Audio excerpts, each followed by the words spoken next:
హల్లెలూయా, దేవునికి స్తోత్రం. మరొక సాటర్డే, శనివారం కదండి, అంటే ఆదివారం కొరకు సిద్ధపడడానికి వీకెండ్ అనేకులకు హాలిడేస్ ఇస్తారు. వ్యక్తిగతంగా క్రైస్తవుడు అనబడిన వాడు, విశ్వాసం అనబడిన వాడు ఆ శనివారం నాడు ఒంటరిగా ప్రార్థించుకొని దేవుని వాక్యాన్ని చదివి ధ్యానిస్తే ఆదివారం పరిపూర్ణంగా సమృద్ధిగా దేవుని సన్నిధిని అనుభవిస్తాడు. దేవుని మందిరంలో సాక్షిగా నిలబడగలుగుతాడు. అంతేగాని వీకెండ్ వచ్చిందని షాపింగ్ అని, మార్కెట్స్ అని, నిద్రని, బంధువులని మనం తిరిగితే ఆధ్యాత్మికంగా బలపడలేము. ప్రభు దినము చాలా విలువైనది. ఆ దినము కొరకు సిద్ధపడవలసి ఉన్నది. రెండవ చిన్న మాటను ధ్యానిద్దాం. పరిశుద్ధుడా నీకు వందనములయ్యా, మా జీవిత గమ్యాన్ని మేము ఎరగడానికి సహాయం చేయము. బ్రతుకుచున్నామని తృప్తిపడక మీ రాకడ కొరకు సిద్ధపడి ఉన్నామా అని పరీక్షించుకున్నట్టుకు మా ఒక్కొక్కరికి కృప చూపించమని క్రీస్తు నామములో అడుగుచున్నాము తండ్రి, ఆమేన్. దేనికి సిద్ధపడాలంటే, ఫంక్షన్కి వెళ్ళాలంటే సిద్ధపడతాం. ఏంటండి, ఒక ఫ్లైట్ క్యాచ్ చేయాలంటే, ట్రైన్ పట్టుకోవాలంటే, ఒక ఊరికి వెళ్ళాలంటే దానికి తగినట్టుగా మనం సిద్ధపడతాం. బట్ మీకు తెలుసా, ఒకరోజు మనందరం కూడా ఈ లోకాన్ని విడిచి పెట్టాలి, పరలోకానికి వెళ్ళటానికి సిద్ధపడాలి. ఇది బైబిల్లోని సారం. బైబిల్ కథల పుస్తకం కాదండి. బైబిల్ అద్భుతాలు మేలులు చేయడంతో ఆగిపోయేది కాదు. ప్రభువు తాను చేయవలసిన శిలువ యాగాన్ని చేసిన తర్వాత తన శిష్యులతో చెప్పాడు, మరణించుతాడు మనుష్య కుమారుడు, పాపుల చేతికి అప్పగించబడతారు, వారు హింసిస్తారు, దూషిస్తారు, చంపుతారు, కానీ ఆయన మూడవ దినాన మృత్యుంజయుడై లేస్తాడు. ఆ విధంగానే ఆయన సిలువేయబడ్డాడు, మూడవ రోజున తిరిగి పునరుద్ధానుడయ్యాడు. శిష్యులందరూ చూస్తుండగా, అనేక మంది భక్తులు చూస్తుండగా ఆకాశానికి ఆరోహణమయ్యాడు. ఇదిగో నేను త్వరగా మళ్ళీ వస్తాను, నేను వెళ్ళి మీకు నివాస స్థలంలో సిద్ధపరిచి నేను ఉండే స్థలంలో మీరు ఉండలాగా మరల వచ్చి నేను మిమ్మల్ని తీసుకుని వెళ్తానని శిష్యులకు చెప్పిన మాట ఆ రోజుల్లో వారు గ్రహించలేకపోయారు. కానీ శిలువ మరణ పునరుద్ధానముల తరువాత, పెంతెకోస్తు దినము తరువాత పరిశుద్ధాత్ముడు వారిని ముట్టిన తర్వాత, అభిషేకించిన తర్వాత వారి మనోనేత్రాలు తెరవబడ్డప్పుడు పైనున్న వాటి మీద మనసు పెట్టడం ప్రారంభించారు. మీరు సర్వలోకానికి వెళ్ళి సర్వ సృష్టికి సువార్తను ప్రకటించండి, నమ్మి బాప్తిసం పొందిన వాడు రక్షించబడతారు, నమ్మని వానికి శిక్ష. ఏదో 4 దెబ్బలు పడతారనో, లేకపోతే చెరసాల్లో పెడతారనో, లేక ఉరిదీస్తారనో కాదండి. నిత్యమైన నరక శిక్ష. అక్కడ అగ్ని ఆరదు, పురుగు సావదు. ఆయన ఎవరిని నరకంలో పడేయటానికి అంత క్రూరుడైన దేవుడు అనుకుంటున్నారా? ఎవ్వడూ ఆ నిత్య నరకానికి పోకూడదనే మన నిమిత్తమై ఆయన మన భారమును, మన శ్రమను, మన శోధనను, మన వేదనను, మన పాపమును భరించి మన పాపముల కొరకు పరిహారం చేసి ఆయన నామములో ఆయన రాజ్య వారసులమయ్యే భాగ్యం ఇచ్చాడు. ఇది సువార్త సత్యం అండి. నువ్వు ఈ రోజున ప్రభు కొరకు జీవిస్తున్నావా? ఈ లోకంలో సురక్షితంగా ఉండటానికి యేసు ప్రభువుని నమ్ముకోవాల్సిన అవసరం ఏముందండి? ఈ లోకంలో డబ్బులుంటే బాగానే ఉన్నామని అనుకుంటున్నారు.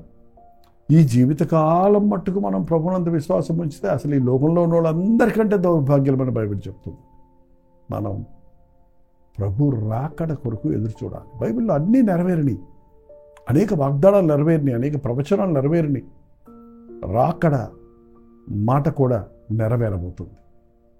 ఆయన బాలుడిగా ఈ లోకంలోనికి వస్తాడు. కన్యక గర్భవతి శిశువును కంటుంది, ఆయనకి ఇమ్మానుయేలుని పేరు పెట్టుతారన్న మాట నెరవేరింది. ప్రభు ఈ లోకంలో మానవుడిగా జన్మించాడు. ఆయన చేయవలసిన యాగాన్ని చేశాడు, మహిమ శరీరాన్ని పొందాడు. మా పునరుద్ధానుడై ఈ రోజున తండ్రి కుడిపార్శ్వమున కూర్చొని మనమందరం రక్షించబడాలని విజ్ఞాపన చేస్తున్నాడు. ఈ రోజున మీరు ప్రభువుని నమ్ముకున్నారా? నమ్ముకున్నారా? అవును, నమ్మినాం.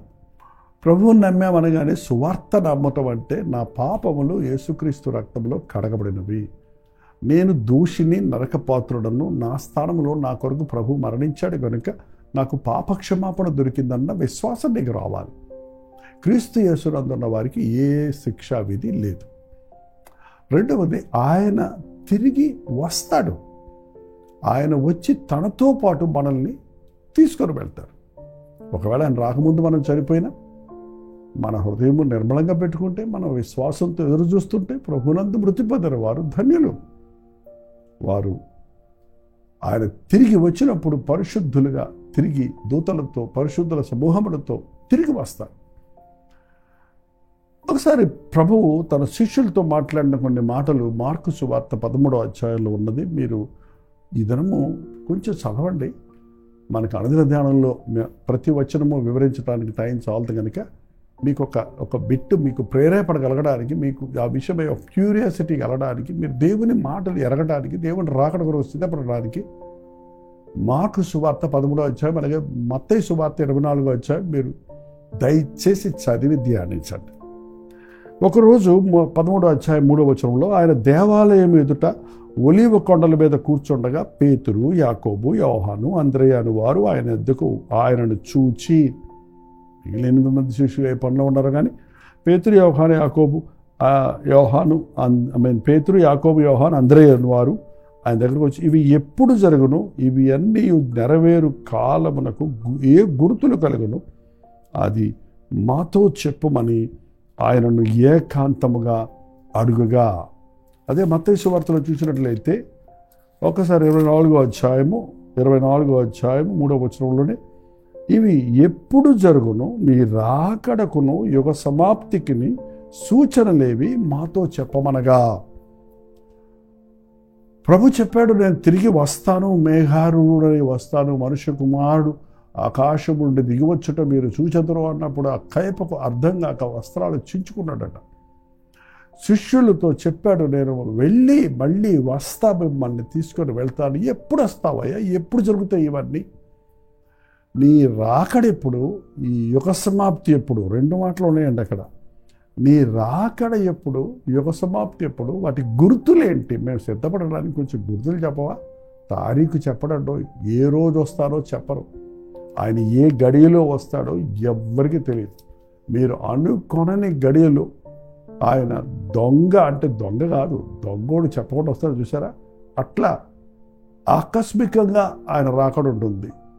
సిద్ధపడ్డవారు కనురెప్పపాటులో ఎత్తబడతారు, మహిమ శరీరాన్ని పొందుకుంటారు.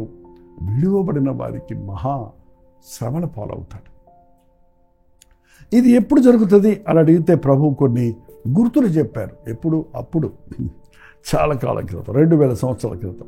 ఏంటంట, యేసు వారితో ఇట్లు చెప్పసాగారు, ఎవడనూ మిమ్మల్ని మోసపరచకుండా చూచుకొనుడి. అనేకులు నా పేరట వచ్చి నేనే ఆయనని చెప్పి అనేకులను మోసపరిచెదరు. ప్రభు రాకడ దినములలో అనేకులు మోసపుచ్చువారు మోసగించడానికి యేసునామంలో వస్తారండి.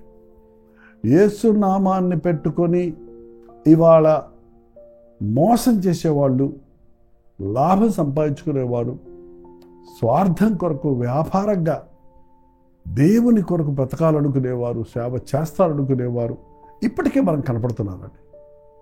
వారి ఫలములను బట్టి వారిని మీరు గుర్తించవచ్చని ప్రభు చెప్పినట్లుగా వారి బోధ, వారి బ్రతుకు ఒకలా ఉందా, ఆ బోధ వాక్యానుసారమైనదిగా ఉందా అని మీరు తెలుసుకోవాలంటే అందుకే మీ అంతటా మీరు దేవుని వాక్యాన్ని చదివి ధ్యానించాలి. ఒకటి, అనేకులు నా పేరు వచ్చి మోసగిస్తారు. ఇట్ ఈజ్ ఆల్రెడీ డన్, అవుతూనే ఉంది. ఇప్పటికే ఎంతోమంది నేనే క్రీస్తునని చెప్పి ఉళక్కమనిపించారు. ఈ రోజుల్లో కూడా అలా చెప్పకుండానే ఆయన స్థానాన్ని దొంగిలించి మనుషుల్ని మోసగించి మందను లాక్కుపోయేవారుగా ఎందరో ఉన్నారు. బహుజాగ్రత్తగా ఉండండి. నిత్య దినాల్లో అబద్ధబోధేదు, నిజబోధేదు, నిజ సేవకుడు ఎవరో, అబద్ధ సేవకుడు ఎవరో అని గుర్తించలేక మనుషులు మోసపోతున్నారు. మోసపోకండి. దేవునితో మీరు సహవాసం చేస్తే దేవునితో మీరు ప్రార్థించుకుంటే దేవుడు నీది ఏది నీచమైనవి ఏవి ఘనమైనవని గుర్తుపట్టేటట్టు చేస్తాడంట మనకి. తన జ్ఞానాన్ని ఇస్తాడు. ఇది సాతాను సంబంధమైంది, ఇది నా సంబంధమైందని ప్రత్యక్షతలు ఇంకొకటి వచ్చి మనల్ని మోసగించక ముందే మనం గుర్తించి అపవాదిని ఎదిరించగలుగుతాం. రెండవది, యుద్ధముల గురించి సమాచారం వింటారు. ఎప్పుడు జరుగుతూనే ఉన్నాయి కదండి. ఈ మధ్యకాలంలో యుద్ధాలు నెలలు సంవత్సరాలు కొనసాగుతున్నాయి. చూడండి, యుద్ధం అంటే ఒక సీజన్లో వచ్చేది, ఏదో ఒకటి జయాపజయాలతో ముగిసేది. కానీ ఇప్పుడు జరుగుతూనే ఉంది. ప్రపంచంలో ఎన్ని రకాల యుద్ధాలు జరుగుతూనే. అటు ఇజ్రాయేలీలు గాజా స్ట్రీట్ మీద దండెత్తి చేశారు.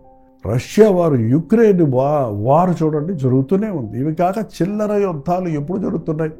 ఇవాళ ఇళ్లల్లో కూడా యుద్ధాలే, భార్యాభర్తల మధ్య పోరాటాలే. ఇవన్నీ రాకడకు సూచనలు.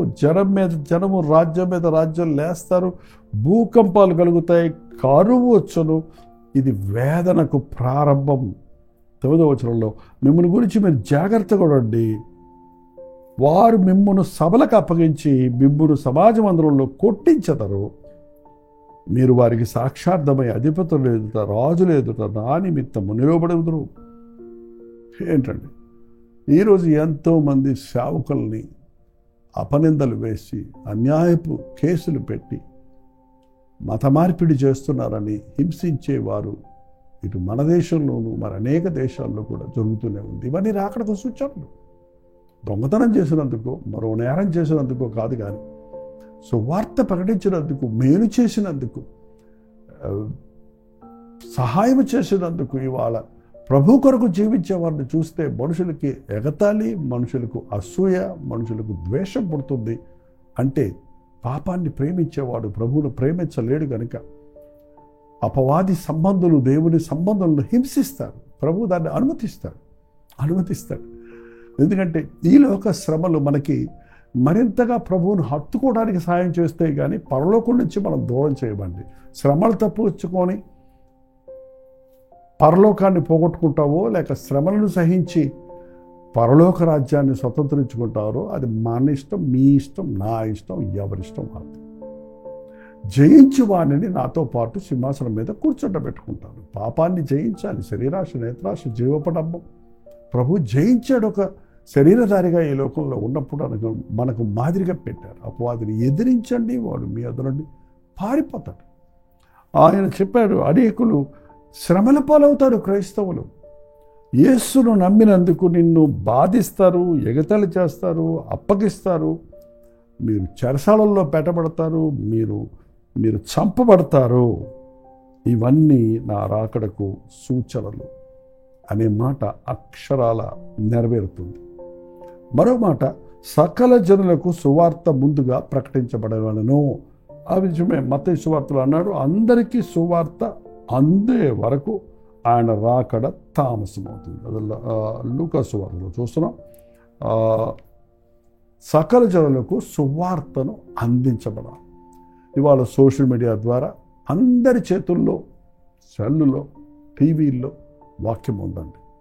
వాళ్ళు కావాలంటే ఓపెన్ చేసి వినొచ్చు, మారొచ్చు, లేదంటే దాన్ని ముట్టుకోకుండా అవాయిడ్ చేసి పనికిమాలిన వాటిని చూడవచ్చు. ఆత్మకు ప్రయోజనకరమైన విషయాలను, యేసు నామములో ఉన్న పాటలు, మాటలు, వాక్యాలు ఇవాళ విస్తృతంగా ప్రపంచవ్యాప్తంగా అన్ని భాషల వారికి, అన్ని జనులకు, అన్ని దేశాలలో ఉన్న వారికి కూడా వినబడుతూనే ఉంది. ఒక్కసారి కూడా ప్రభువుని గురించి వినని వారికి తీర్పు తీర్చబడటం కష్టం కదా. ప్రభువును అంగీకరించకుండా తృణీకరించిన వారికే శిక్ష. కానీ ఆయన నేనే మార్గము, జీవము, సత్యము అన్నాడన్న మాటను మనం ప్రతి ఒక్కరికి తెలియచేయాలి. అందుకని అంచె దినాల్లో సువార్తను ప్రకటించాలి. సకల జనులకు సువార్త ప్రకటించబడుతుంది. ఇంకా కొందరు ఎందరో యేసునామం ఎరగని వారు ఉన్నారు. అందుకే మరింత ఆతృతగా ఆయన పరిచర్యలు, ఆయన సువార్త ప్రకటనలో మనం ముందుకు సాగాలంటున్నారు. మన మట్టుకు మనం ఆయన రాకడ కొరకు సిద్ధపడదాం. మన చుట్టూను వారిని సిద్ధపరచుకుందాం. ఈ 2 అధ్యాయాలు చదవండి. మత్తయి సువార్త 24, మార్కు సువార్త 13 చదివి ధ్యానించండి. అనేక విషయాలను మీరు గుర్తించగలుగుతారు. ప్రార్థన. పరిశుద్ధుడా, ప్రేమగల తండ్రి, ఈ అంచె దినాల్లో నాయన పాపం విస్తరించిపోతుండగా, శ్రమలు విస్తరిస్తుండగా, కరువులు కలుగుతుండగా, భూకంపములు, యుద్ధములు గురి కళ్ళారా చూస్తూ ఉండగా మీ రాకడ సమీపంగా ఉందని మేము గుర్తించుటకు అనేకుల ప్రేమ చల్లారిపోవటం, అనేకులు విశ్వాసమును పోగొట్టుకోవటం, దేవుడిని ఎరిగిన వారు, దేవుని ప్రేమను రుచించిన వారు ఆయనకు వ్యతిరేకంగా ప్రవర్తించడం మేము చూస్తుండగా తండ్రి, భయముతో వణుకుతో మా రక్షణ కొనసాగించుకున్నట్టుకు మాకు సహాయం ఇచ్చేయండి. అబద్ధ క్రీస్తుల గురించి, అబద్ధ బోధకుల గురించి, అబద్ధ సత్యముల గురించి, అబద్ధ ప్రసంగముల గురించి మేము జాగ్రత్త పడడానికి సహాయం చేయండి. ఆకాశము భూమి గతించను కానీ నా మాట నిరంతరముడును అన్నట్టుగా నీ మాటను పట్టుకొని ఈ భూమి, ఈ ఆకాశము మహావేంద్రముతో లయమైపోయినప్పటికీ నీ నూతన ఆకాశమును, నూతన భూమిని మా కొరకు సృష్టిస్తానన్నావు కనుక నీ మీద గురి పెట్టుకుని నీ కొరకు బ్రతకటకు హృదయ శుద్ధిని కాపాడుకుంటూ మంచి మనస్సాక్షితో నీ నామానికి మహిమ కలిగేటట్టు జీవించుటకు మా ఒక్కొక్కరికి నీ సహాయం చేయమని క్రీస్తు నామములో అడుగుచున్నాను తండ్రి. ఆమేన్. మన తండ్రి అయిన దేవుని యొక్క ప్రేమయు, కుమారుడైన క్రీస్తు యొక్క కృపయు, ఆదరణకర్త అయిన పరిశుద్ధాత్మ యొక్క సహవాసమును కూడి వచ్చిన మనందరికీ ఇప్పుడును సదాకాలం తోడేయుడును గాక. ఆమేన్. దేవుని స్తోత్రం. ప్రభు రాకడ తథ్యం అండి. ఆయన అతి త్వరలో రాబోతున్నారు. ఎప్పుడు వస్తారో తెలియదు కనుక సిద్ధపడదాం, ఇతరులను సిద్ధపరుద్దాం. మీ ప్రార్థన వసతులు భారాలు ఉంటే 954041 మీరు ఇతర దేశాల్లో ఉంటే 91001000 నెంబర్కి ఒక టెక్స్ట్ లేక వాయిస్ మెసేజ్ ద్వారా వాట్సాప్ చేయండి. మీ నిమిత్తమై మేము ప్రార్థిస్తున్నాం. దేవుని సన్నిధిలో సంఘముగా, వ్యక్తిగతంగా మేమందరం మీకోసం ప్రార్థిస్తున్నాం. మీరు కూడా ప్రార్థించండి. అద్భుతమైన జవాబులు పొందుతున్నప్పుడు అనేకులు వారి ప్రైజ్ రిపోర్ట్స్ కూడా పంపిస్తున్నారు. మీరు కూడా మెయిల్ పొందుంటే ఆ విషయాలు కూడా మాకు తెలియచేయండి. Doctor J Paul YouTube channel మీరు ఇంకా సబ్స్క్రైబ్ చేసుకోకపోతే సబ్స్క్రైబ్ చేసుకోండి. లైక్ చేయటం, షేర్ చేయటం మర్చిపోకండి. అందరికీ సువార్త అందాలి కాబట్టి మీ ఫ్రెండ్స్కి, స్నేహితులకు కూడా దేవుని యేసు నామములో ఉన్న సత్యమును గుర్తించినట్లు, వారి మనోనేత్రాలు తెరవబడినట్లుగా దేవుని వాక్యాన్ని షేర్ చేయండి. ప్రభు చిత్తమైతే మధ్యాహ్నం 3 గంటలకు హెచ్చరిక, అలాగే రాత్రి 9 గంటలకు కలువరి ప్రతి తోడలో మళ్ళీ కలుసుకుందాం. అంతవరకు దేవుని మహాకృప మీకు తోడైనది గాక.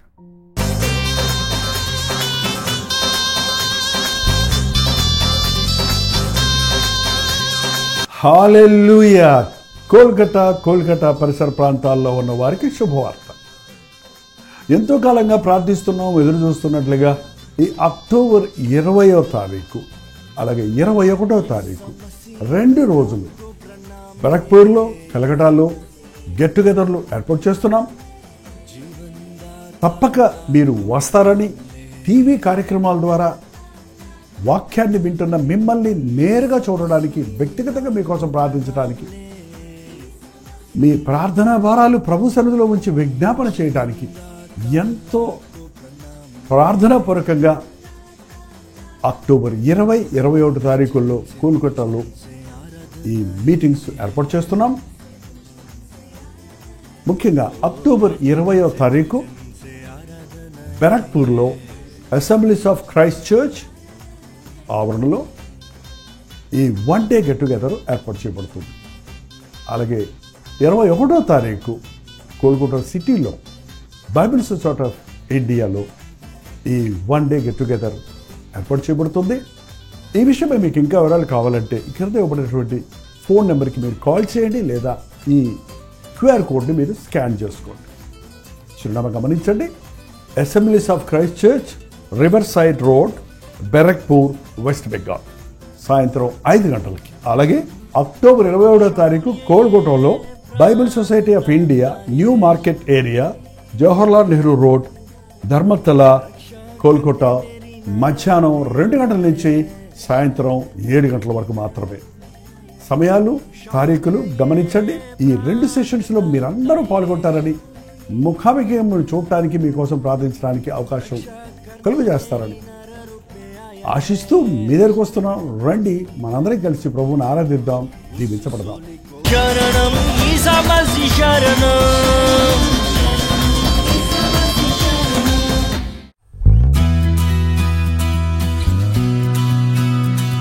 హల్లెలూయా. న్యూఢిల్లీ పరిసర ప్రాంతాల్లో ఉన్న వారికి శుభవార్త.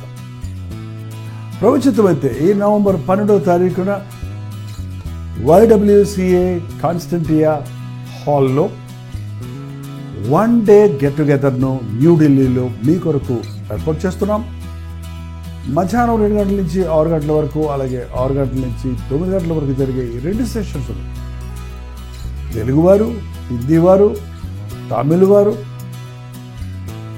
మీరు పాల్గొంటారని మనందరం కలిసి దేవుని స్తుతించడానికి, ప్రార్థించుకోవడానికి, ముఖ్యంగా టీవీ ద్వారా, సోషల్ మీడియా ద్వారా వాక్యం వింటున్న మిమ్మల్ని ముఖాముఖిగా చూడాలని, మీకోసం ప్రార్థించాలని, వ్యక్తిగతంగా మీకోసం ప్రార్థించాలని వెళ్ళి వస్తున్నాం. రండి, పాల్గొనండి, దైవాశీస్సులు పొందండి. మరిన్ని వివరాలు కావాల్సిన వారు 8939393939 నెంబర్కి కాల్ చేయండి, లేదా ఈ QR కోడ్ స్కాన్ చేసుకోండి. గుర్తుపెట్టుకోండి, నవంబర్ 12వ తారీఖు న్యూఢిల్లీలో YWCA కాన్స్టంటియా హాల్లో, అశోక్ రోడ్లో ఉన్న హాల్లో 1 డే గెట్ టుగెదర్ జరుగుతుంది. రండి, మీ స్నేహితుల్ని, బంధువుల్ని అందరినీ కూడా ఆహ్వానించండి. తప్పక వస్తారు కదా.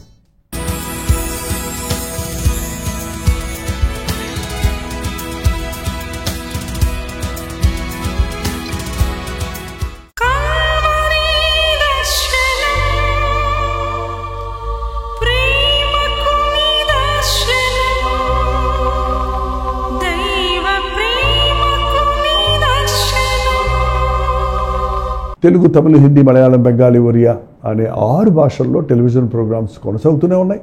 భారభరితమైన పరిచయంలో మీరు సహకరించాలని ఆశిస్తే, ప్రభు మిమ్మల్ని ప్రేరేపిస్తే మీ విరాళాలు, కానుకలు డాక్టర్ జై ఫౌండేషన్స్ అనే ట్రస్ట్ నెంబర్కి మీరు పంపించవచ్చు. అవి నేరుగా టీవీ ఛానల్స్కి వెళ్తాయి. అందులో ఏది మేము మా సొంత ఖర్చుల కొరకు ముట్టుకోవటం లేదు, వేరే పరిచయ కొరకు ముట్టుకోవటం లేదు. టెలివిజన్ పరిచయలో ఇంకా సువార్త వినని వారికి అది అందించాలని ఆశతో ఒక 20 సంవత్సరాలుగా కొనసాగుతున్న పరిచయం కొరకు ప్రార్థించండి, మీ సహకారాన్ని అందించండి. ఈ విషయం మీకు ఇంకా వివరాలు కావాలంటే 89393939 అనే నెంబర్కి మార్నింగ్ 10 నుంచి ఈవినింగ్ 10 లోపల మీరు ఫోన్ చేయండి, వివరాలు మీకు తెలియజేస్తాయి.